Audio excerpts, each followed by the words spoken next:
Hey, it's Steve, and I just want to do a quick demo to show how far some of the tools have come in giving you creative control when you're making generative AI videos. So we're using Gemini 2 in Google AI Studio, and recently it started to allow you to create photos, and I found the model gives you a lot of control over what you generate. So let's say that we want to photograph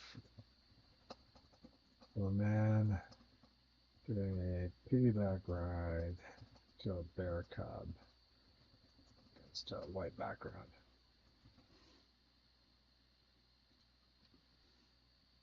So this is going to be the character that we want to put in our video. Okay, that looks fun. Let's see, please zoom out to show his full body, including hiking shoes and put the hat on the man.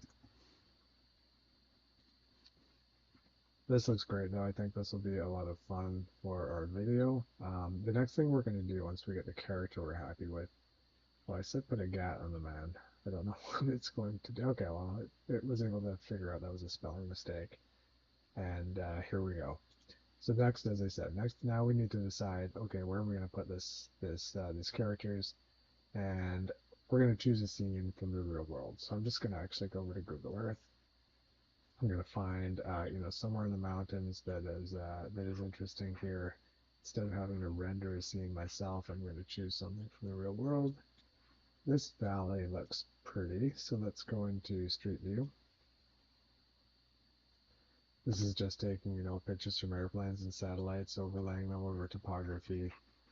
So we can kind of find, as we kind of navigate through this valley, we can find a perspective that looks like what we want. What I'm looking for here, there we go, kind of a nice view up the valley. So we'll take a screenshot now of this particular spot. And we'll just call this our valley. And now we're going to go into another tool called Magnific. And what's really neat about this tool is you can upload any scene and you can basically repaint it. So I'm going to say that this is a colorful alpine meadow. I'm going to say that there are snow-capped mountains in the background. And it's in the Pacific Northwest, and we're going to make it sunset. So what's super fun about this tool is you can take fairly boring images like this previous one I had, and then using a prompt, you can repaint them however you want the scene to appear. But you're using the actual mountains in the background, so they're all very interesting, and you have a very high level of control over how the image appears. If we go back to some of the previous ones I've created here, here's a typical mountain scene again from Google Earth. I wanted to re-envision it as a colorful alpine meadow at sunset, kind of respected where all of the mountains are located and the structure of the mountain.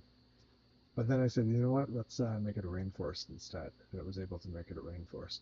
So you have just a ton of control and the ability to either take real scenes or draw your own scene exactly as you want it when you're making these videos. Go to the top here, it's already done, it's quite fast.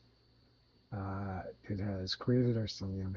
I asked for snow-capped mountains. I asked for, an alpine meadow. It did kind of put me on one of the snow-capped mountains, and that's fine. So let's actually just take this scene as is. And then the next step is to go into a tool called Pika that will allow us to now generate a video. The fun thing about Pika is you can actually take elements of a scene.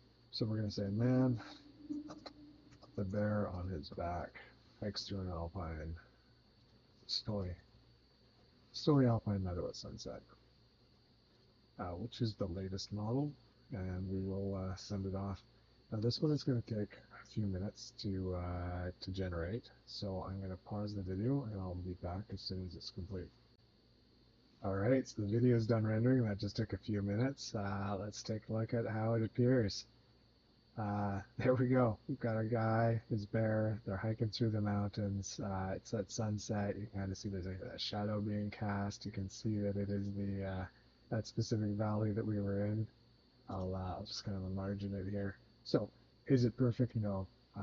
But is it pretty easy to see how much control people now have and how far this will go after another year or two of development? Absolutely. So, hope you enjoyed this and thanks for watching.